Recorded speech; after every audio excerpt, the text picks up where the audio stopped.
simot ngayon ako. Inaamin ko, naubos na ang budget ko.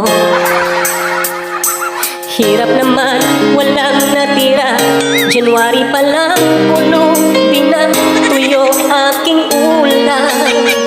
Yan agad aking ulam.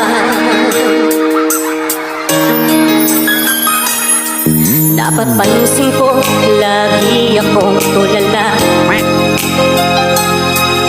Dinitip ko, gastos kong malala. Wallet ko ay